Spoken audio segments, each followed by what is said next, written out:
saya Cilia Putri Kesehatan Sadun dari Fakultas Kesehatan Masyarakat Universitas Nusa Cendana. Nah, pada video kali ini saya akan menjelaskan tentang siklus pemecahan masalah. Mungkin teman-teman sudah pernah mendengarkan tentang apa sih itu siklus pemecahan masalah. Nah, pada video kali ini kita akan belajar bersama tentang siklus pemecahan masalah. Nah, untuk itu yuk kita simak sama-sama videonya. Enjoy the video.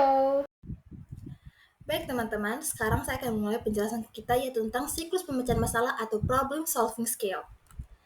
Yang pertama, saya akan menjelaskan pengertian dari siklus pemecahan masalah atau problem solving skill. Jadi, problem solving atau pemecahan masalah adalah langkah-langkah yang dilakukan secara sistematis dan berurutan untuk menemukan solusi atau jalan keluar dari suatu permasalahan yang sedang dihadapi. Dalam bidang kesehatan, problem solving digunakan untuk menemukan, menganalisis, dan menyelesaikan masalah kesehatan yang terjadi di masyarakat agar dapat meningkatkan kesejahteraan dan kualitas hidup masyarakat. Dalam siklus pemecahan terdapat 10 langkah yang harus dilakukan. Yang berikutnya itu saya akan menjelaskan tentang manfaat dari siklus pemecahan masalah. Yang pertama itu menemukan akar masalah yang sebenarnya. Jadi melalui siklus pemecahan masalah, kita dapat mengetahui apa sih akar masalah yang menyebabkan suatu masalah pada sistem kesehatan itu terjadi. Nah, yang kedua itu menentukan prioritas yang tepat. Jadi melalui siklus pemecahan masalah, kita dapat mengetahui masalah apa sih yang harus diprioritaskan dan harus segera ditangani. Nah, yang ketiga yaitu menggunakan sumber daya secara efisien. Melalui siklus pemecahan masalah, petugas dapat menggunakan sumber daya secara efisien dan juga menghemat tenaga dan dana yang ada. Yang keempat yaitu meningkatkan kerjasama dan koordinasi. Melalui siklus pemecahan masalah, petugas dapat meningkatkan kerjasama antara sektor dan dapat berkoordinasi dengan sesama masyarakat untuk meningkatkan kualitas kesehatan masyarakat. Nah, yang terakhir itu menghasilkan solusi yang berkelanjutan.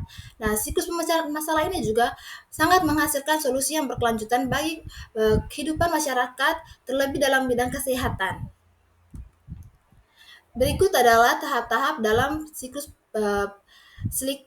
pemecahan masalah. Ini ada 10 tahap, mulai dari analisis situasi, identifikasi masalah, prioritas masalah, sampai dengan evaluasi. Saya akan menjelaskan satu-satu dari tahap-tahap berikut. Yang pertama yaitu analisis situasi. Jadi teman-teman, analisis situasi yaitu memahami dan menilai kondisi yang sedang terjadi di lapangan.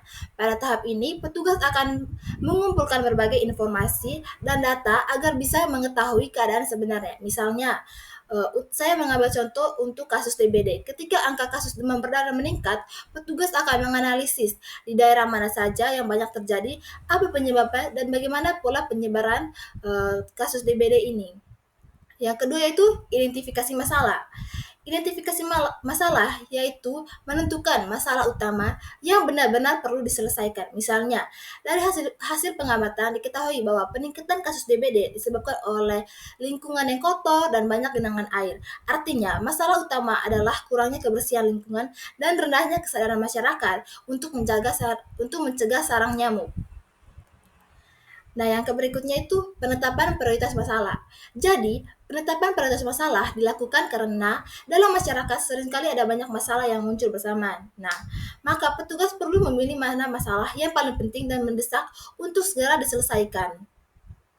Prioritas masalah ini dipilih berdasarkan tingkat keparahan, jumlah orang yang berdampak, serta kemampuan sumber daya yang tersedia. Misalnya, dari kasus DBD itu, berbagai masalah itu misalnya dalam satu wilayah itu ada beberapa masalah kesehatan yang terjadi, tapi dipilih kasus DBD sebagai prioritas masalahnya. Hal ini dikarenakan kasus DBD dipilih karena dia tuh sudah banyak makan korban dan penyebarannya itu sangat cepat. Jadi makanya kasus DBD itu dipilih sebagai prioritas masalah. Nah, yang keempat itu penetapan tujuan. Jadi tahap ini adalah tahap untuk menetapkan tujuan yang ingin dicapai pada suatu program. Tujuan ini harus jelas, realistis, dan dapat diukur agar mempermudahkan penilaian di akhir kegiatan. Contohnya, tujuan umum dari pencegahan kasus DBD ini bisa menurunkan angka kasus DBD, sedangkan tujuan khususnya itu bisa meningkatkan kesadaran masyarakat dalam menjaga kebersihan.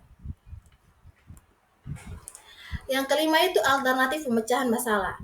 Jadi alternatif pemecahan masalah yaitu mencari berbagai cara atau strategi yang mungkin dilakukan untuk mencapai tujuan. Dari setiap alternatif akan dibandingkan kelebihan dan kekurangannya. Misalnya pada kasus DBD, situasi yang dipertimbangkan meliputi kegiatan fogging atau penyuluhan. Nah, dari hasil diskusi mungkin dipilih penyuluhan karena lebih murah dan bisa melibatkan masyarakat secara langsung. Yang keenam yaitu perencanaan operasional. Jadi, perencanaan operasional yaitu perincian tentang bagaimana sih kegiatan yang dilaksanakan dalam tahap ini ditentukan seperti siapa yang bertanggung jawab dalam kegiatan, kapan kegiatan dilakukan, dari mana lokasi kegiatan tersebut dilakukan, serta apa saja alat dan biaya yang dibutuhkan.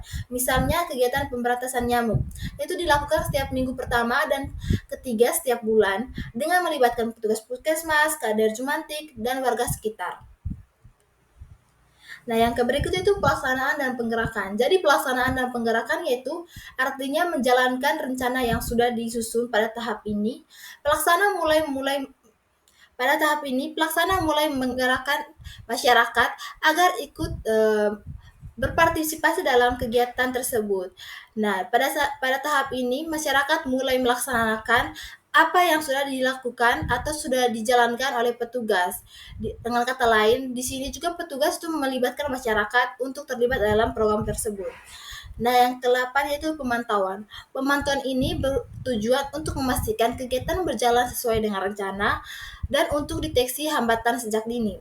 Pemantauan dilakukan selama program berlangsung. Contohnya, petugas mencatat berapa banyak rumah yang telah dikunjungi, apakah semua RT ikut berpartisipasi, dan apakah kegiatan berjalan dengan tepat waktu. Yang kesembilan yaitu pengawasan dan pengendalian. Pengawasan dilakukan untuk menilai apakah pelaksanaan kegiatan masih sesuai dengan rencana operasional atau tidak. Bila ada penyimpangan, maka perlu dilakukan pengendalian atau tindakan perbaikan. Misalnya, jika ditemukan ada wilayah yang belum aktif dalam kegiatan, maka dilakukan koordinasi ulang atau pembinaan masyarakat agar kegiatan berjalan lebih baik. Nah, yang ke-10 yaitu evaluasi. Jadi, evaluasi ini dilakukan untuk menilai hasil dari kegiatan yang telah dilaksanakan. Jika hasilnya baik, maka kegiatan dijadikan sebagai program rutin. Namun, jika hasilnya kurang memuaskan, maka perlu diperbaiki atau disusun strategi yang baru. Baik teman-teman, sekarang kita sampai pada kesimpulan. Dari kesimpulannya itu, problem solving atau pemecahan masalah merupakan proses berpikir secara sistematis dan terencana untuk menemukan solusi terbaik terhadap suatu permasalahan, terutama dalam bidang kesehatan masyarakat. Melalui tahap-tahapan yang sistematis, tenaga kesehatan dapat memahami masalah secara menyeluruh dan menangani dengan cara yang efektif. Proses ini membantu menemukan akar penyebab masalah, menentukan prioritas yang tepat, serta menggunakan sumber daya secara optimal. Selain itu, problem solving juga meningkatkan koordinasi antara pihak dan menghasilkan solusi yang mampu mencegah masalah yang muncul kembali di masa depan. Secara keseluruhan, problem solving bukan hanya cara untuk menyelesaikan masalah, tetapi juga alat penting dalam meningkatkan kualitas pelayanan dan derajat kesehatan masyarakat secara menyeluruh. Baik teman-teman, itu tadi penjelasan dari saya terkait materi siklus pemecahan masalah. Saya harap teman-teman dapat mengerti dan menyimak materi yang telah saya sampaikan. Jika ada yang ingin teman-teman tanyakan, silahkan tinggalkan pertanyaan di kolom komentar. Oh iya, jangan lupa juga untuk like, komen, dan share video ini. Terima kasih telah menonton teman-teman. See you in next video.